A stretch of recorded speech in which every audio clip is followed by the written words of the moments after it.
Hello dear friends, വീണ്ടും സ്വാഗതം പുതിയ വീഡിയോയിലേക്ക്. ഇന്ന് ഞാൻ ഇവിടെ തയ്യാറാക്കി കാണിക്കുന്നത് ഒരു നോർത്ത് ഇന്ത്യൻ സൈഡ് ഡിഷാണ് ബൂന്തി റൈത്ത. സാലഡ് രൂപത്തിലുള്ള ഒരു സ്പെഷ്യൽ സൈഡ് ഡിഷാണ് ഇത്, ബൂന്തി റൈത്ത. ഇതെങ്ങനെയാണ് തയ്യാറാക്കുന്നത് നോക്കാം. ഇതിന് വേണ്ടിയിട്ട് പുളിയില്ലാത്ത 2 കപ്പ് തൈര് എടുത്തിട്ടുണ്ട്, കുറച്ച് മല്ലിയില അരിഞ്ഞെടുത്തിട്ടുണ്ട്. ഇതിലേക്ക് ചേർക്കേണ്ട മസാലകൾ കൂടി ഞാനിവിടെ കാണിക്കുന്നുണ്ട്. ഒരു 1/2 ടീസ്പൂൺ അനീസ് പൗഡർ, ഇത് ഒരു ചൈനീസ് സ്പൈസാണ്. ഒരു 1/2 ടീസ്പൂൺ വറുത്തു പൊടിച്ച ജീരകപ്പൊടി, കുറച്ച് ഉപ്പ്, ആവശ്യത്തിന് ഉപ്പ്, 1 ടീസ്പൂൺ ചില്ലി പൗഡർ, കാശ്മീരി മുളക് പൊടിയാണ് ഇവിടെ എടുത്തിരിക്കുന്നത്, 1 ടീസ്പൂൺ പഞ്ചസാര. ഇനി നമുക്ക് ആദ്യം തന്നെ ബൂന്തി തയ്യാറാക്കിയെടുക്കാം. ഇതിന് വേണ്ടിയിട്ട് 1.5 വലിയ സ്പൂൺ കടലപ്പൊടി, ബേസൻ പൗഡർ ഇവിടെ എടുത്തിട്ടുണ്ട്. ഇതിലേക്ക് ആവശ്യമായ ഉപ്പ് ചേർത്ത് കൊടുക്കാം. എല്ലാം കൂടി ഒന്ന് മിക്സ് ചെയ്ത് കൊടുത്ത് ആവശ്യത്തിന് വെള്ളം കുറച്ചായി ചേർത്ത് കൊടുത്ത് ഇതിൻ്റെ ബാറ്റർ തയ്യാറാക്കിയെടുക്കാം. ഒരു സ്മൂത്ത് ഫ്ലോയിങ് കൺസിസ്റ്റൻസി ആയിരിക്കണം ഈ ബാറ്ററിന് ഉണ്ടായിരിക്കേണ്ടത്. ഒരു വിസ്ക് വെച്ച് ഇത് നമുക്ക് നന്നായി കലക്കിയെടുക്കാം. ഇതിൽ കട്ടകളൊന്നും തന്നെ പാടില്ല, അതുകൊണ്ടാണ് ഇവിടെ വിസ്ക് വെച്ച് കലക്കിയെടുക്കുന്നത്. ഇപ്പോൾ ബൂന്തി തയ്യാറാക്കേണ്ട ബാറ്റർ ഏകദേശം തയ്യാറായി കഴിഞ്ഞു. ഇനി ഈ അരിപ്പ വെച്ചാണ് നമ്മൾ ബൂന്തി തയ്യാറാക്കിയെടുക്കുന്നത്. കുറച്ച് എണ്ണ അടുപ്പിൽ തിളക്കാൻ വെച്ചിട്ടുണ്ട്.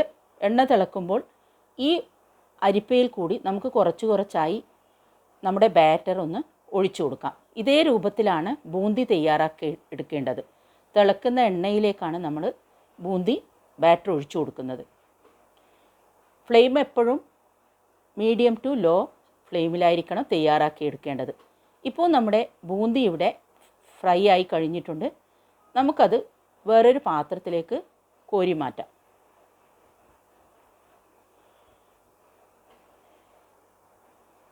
ഇങ്ങനെ ഈ ബാറ്റർ മൊത്തം ഞാൻ ബൂന്തിയാക്കി തയ്യാറാക്കി എടുത്തിട്ടുണ്ട്.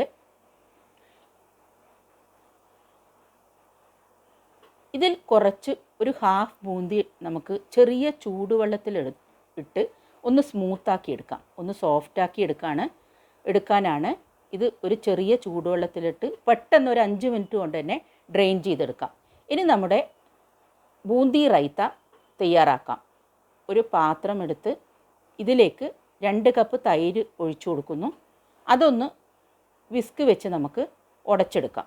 കട്ടകളില്ലാതെ തൈരൊന്ന് സ്മൂത്താക്കിയെടുക്കാം. അധികം പുളിയില്ലാത്ത തൈരാണ് ഇതിലേക്ക് ആവശ്യം. കുറച്ച് വെള്ളം ആഡ് ചെയ്ത് ഒന്നുകൂടി കുറച്ച് ലൂസാക്കിയെടുക്കാം. ഇതിലേക്ക് നേരത്തെ നമ്മൾ എടുത്തു വച്ചിരിക്കുന്ന മസാലപ്പൊടികൾ ഓരോന്നായി ചേർത്ത് കൊടുക്കാം. അനീസ് പൗഡർ, ജീരകപ്പൊടി. അനീസ് പൗഡർ നിങ്ങളെ കയ്യിലില്ലെങ്കിൽ ചേർത്ത് കൊടുക്കേണ്ട, തികച്ചും ഓപ്ഷനിലാണ്. ബാക്കിയുള്ളത് ചേർത്ത് കൊടുത്താൽ തന്നെ ഇതിന് ടേസ്റ്റ് ഉണ്ടായിരിക്കും. അതുപോലെ മുളക് പൊടി, പഞ്ചസാര എല്ലാം നമുക്ക് കുറച്ചായി ഇതിലേക്ക് ആദ്യം ആഡ് ചെയ്ത് കൊടുക്കാം. കുറച്ച് ബൂന്ത് കൂടി ആഡ് ചെയ്ത് നമ്മൾ സോഫ്റ്റാക്കി മാറ്റി വെച്ചിരിക്കുന്ന ബൂന്ത് കൂടി ആഡ് ചെയ്ത് നമുക്കൊന്ന് മിക്സ് ചെയ്ത് കൊടുക്കാം. ഇതിലേക്ക് മല്ലിയില കൂടി ചേർത്ത് കൊടുക്കാം. എല്ലാം ഒന്ന് ചേർത്ത് മിക്സ് ചെയ്തെടുക്കാം. നമ്മൾ കുറച്ച് ബൂന്തി, ക്രിസ്പി ആയിട്ടുള്ള ബൂന്തി മാറ്റി വെച്ചിട്ടുണ്ട്. അവസാനം നമുക്ക് ഡെക്കറേറ്റ് ചെയ്യാൻ വേണ്ടിയിട്ട് ആ ബൂന്തി കൂടി, ക്രിസ്പി ബൂന്തി കൂടി നമുക്ക് ഇതിലേക്ക് ചേർത്ത് കൊടുക്കാം. അപ്പോൾ നമ്മൾ റൈത്ത കഴിക്കുമ്പോൾ ഇത് ഒന്ന് കടിക്കുന്നത് വളരെ ടേസ്റ്റായിരിക്കും. നോർത്ത് ഇന്ത്യൻസിൻ്റെ വളരെ പ്രിയപ്പെട്ട ഒരു സൈഡ് ഡിഷാണ് ബൂന്തി റൈത്ത എന്ന് പറയുന്നത്. നമ്മൾ സാലഡ് കഴിക്കുമ്പോൾ തന്നെ ഒരു സൈഡ് ഡിഷായി അവർ ഉപയോഗിക്കുന്ന പ്രധാനപ്പെട്ട ഒരു ഡിഷാണിത്. ഇതിലേക്ക് ബാക്കി വെച്ച മസാലകൾ കൂടി നമ്മൾ ഡെക്കറേറ്റ് ചെയ്യാൻ വേണ്ടി ഉപയോഗിക്കുന്നു.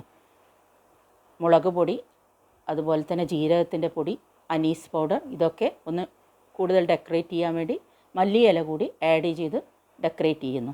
എല്ലാവരും ഇത് വീട്ടിൽ ട്രൈ ചെയ്ത് നോക്കണം, അഭിപ്രായങ്ങൾ അറിയിക്കണം.